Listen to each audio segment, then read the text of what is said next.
Hey guys, welcome back to ArtosisCasts.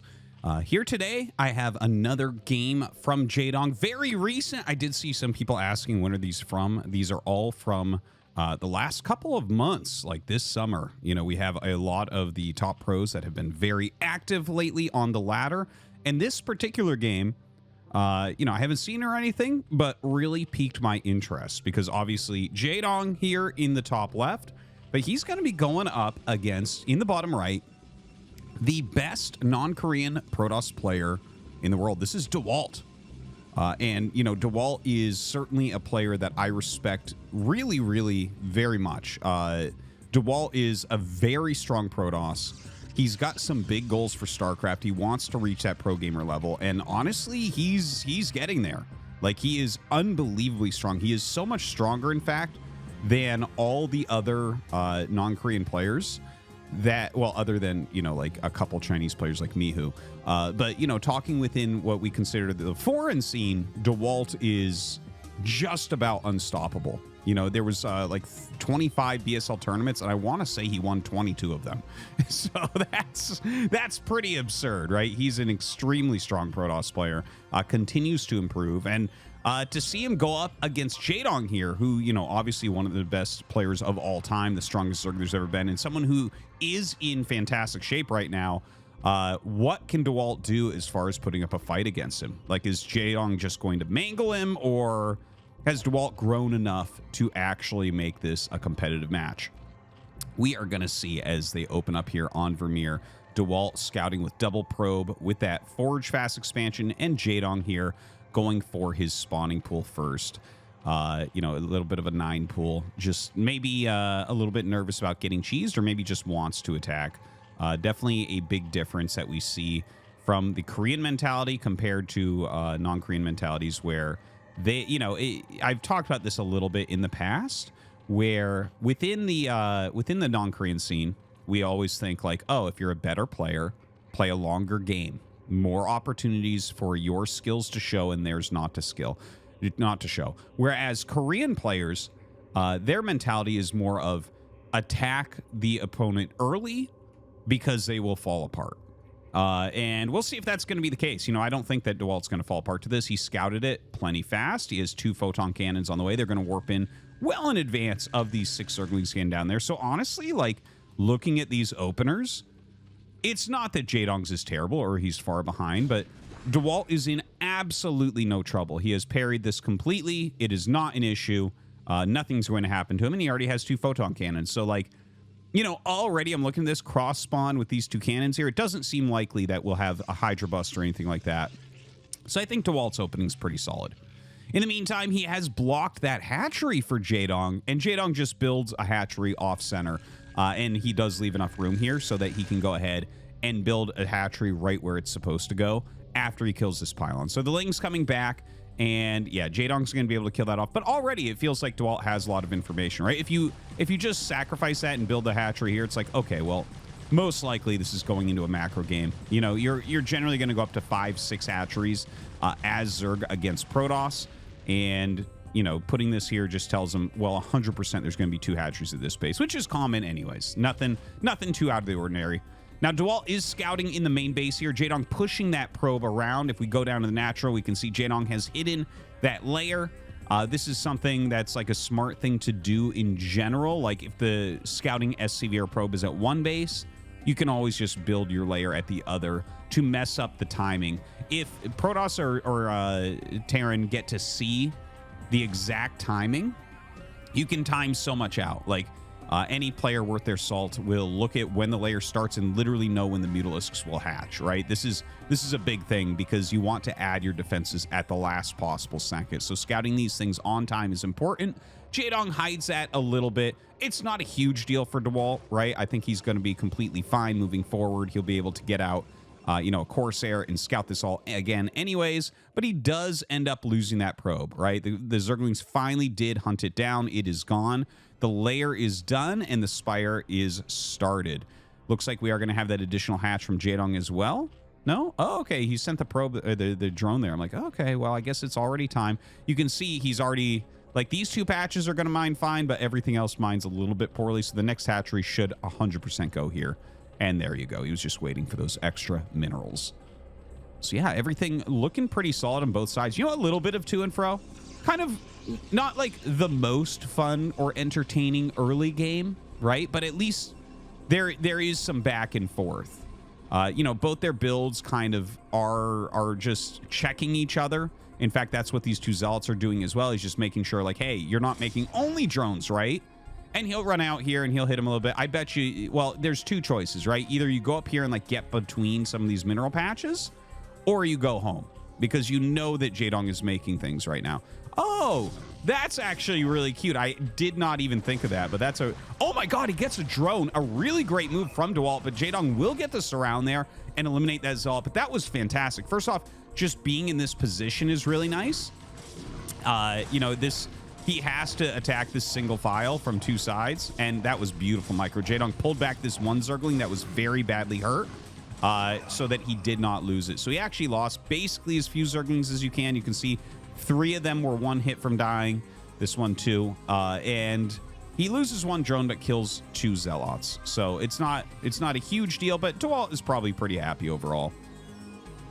Now Corsair coming up, and the Scourge are popping. Oh God, just barely going to turn around in time here as those Scourge pop up. Very important to keep the Corsair alive. But one thing we should note, the closest Overlord is right here. So Dewalt did not get any Overlord kills with his Corsairs, which is a little bit sad, but he does see the Scourger out. He knows the timing of this. He can fly back. But at this point, you don't actually know, is your opponent going to go Hydralisks or are they going to go Mutas? Here we can see Jaedong. He is going to go ahead and keep those Corsairs back with the Scourge. He did actually get a little bit sloppy there and lose 2 Scourge, but 2 more coming up. And he is going to be going for Mutalisks because that +1 carapace upgrade already on the way. 5 Mutalisks get queued up, 5 being the number, of course, that one-shot a probe. So you're always going to want to make 5 if you make any, unless it's some really deep trick where you're making like 1 just to show and making it seem like you didn't make it just to show, right? Like you just fly it out, let them see it and fly it away. I've seen that before. All sorts of mind games can be made. But looking back at this now, we are going up to 6 hatchery play behind these Mutalisks. A lot of Scourge are being produced right now. Evolution Chamber, the Hydralisk Den coming. So Jaedong is going to switch into very heavy Hydralisk production. But he does have those Mutas, and we're going to have to see what he can get done with those. The Corsairs come out, 6 of them here, going after the Overlords. Get 2 right away. The Mutas coming up and are going to be able to moving shot, and here come the Scourge. Jaedong with some very strong Scourge. Is he going to have enough here? 2 of those Corsairs super red, but all the Mutas very badly hurt. Jaedong feeling like he does have to run, but actually turns around, swipes and kills them, and will end up killing 2 more Corsairs. 1 Mutalisk runs away, 2 Corsairs run away. So what was the value there? We lost 5 Mutas against losing 4 Corsairs, but of course some Scourge went down to kill those as well. So honestly, I think you've killed enough Corsairs that this is a little bit Jaedong favored. Even though value-wise, Dewalt did well, you know, Jaedong is going to probably be pretty happy because you're not going to hit that overwhelming mass. You know, when you're getting up to like 9... I want to say it's 9 or 10 Corsairs with +1 are going to 2-shot Scourge. And that's where things start to really snowball. But it's 6 again here. We do have some damage on 1 as well. And Jaedong is making a lot of Mutalisks still. So he is reinforcing that Mutalisk fleet, making more Scourge, and he's about to have that +1, which is going to be incredibly powerful. Okay, he flies by the Corsair. Oh, that's painful. Scourge coming in and getting some hits here. Dewalt trying to engage, trying to micro his Corsairs, but they are going to be forced back. Now, the Corsairs are taking a little bit of a beating, but do deal a lot of damage to those Mutas. In the meantime, Zealots getting into this 3rd base location. Jaedong has some good building placement. This one Sunken's going to get caught very quickly. The other one, not finished yet, but Jaedong has a ton of drones. He actually has more workers than Dewalt at the beginning of this. The Mutas fly back, Lings come out, drones are fighting. And how many drones will Dewalt end up getting here? It looks like he ends up getting 4 drones total. Well, let's see. Yeah. Okay, so it looks like it was about 4 drones total. So honestly, that many Zealots for the 4 drones. I don't think that's what he was looking for. 4 more Zealots going for a counterattack here, but Jaedong's building setup very, very strong. He's trying to catch some of these rallying through. Will end up picking off 1. You can see Dewalt right now making a lot of Corsairs. The Mutas coming back, going after the Zealots. Notice he keeps the Scourge in front. This makes it so the Corsairs can't just go up and kill the Mutas right away. He does get some connections, but is going to have to turn around as Dewalt just consistently has been making Corsairs this whole game. He's on 7 right now. And I think another one just popped out as well. Yeah, there it is. Don't know if he's going to make any more off of these 2 Stargates, but he's already got that 3rd base going. Oh my God, he's only on 4 gates. This almost looks like a mini game. My God, Dewalt doing a great job. But as he gets up here, we are in a tech switch from Jaedong. So Jaedong gets supply block there just lightly from Dewalt. A lot more Overlords do end up dying, but he's got that Hydralisk switch. Now, does Dewalt have enough, or has he been a bit too greedy here against one of the most decisive Zergs of all time? Jaedong has done a great job getting his 6 hatcheries up. He has all these upgrades on the way. Hydralisk speed already done. Range almost done. +1 ranged attack almost done. And he is massing a lot. Has even that 4th base, which I didn't even notice until right now. But Dewalt has gotten like an extremely fast 3rd. You know, normally we'll see Protoss players go up to 8 gateways before taking that. Here he's on 4. He has an okay amount of units. He has some High Templars. Storm is almost done. I feel like we're going to see a lot of action coming up.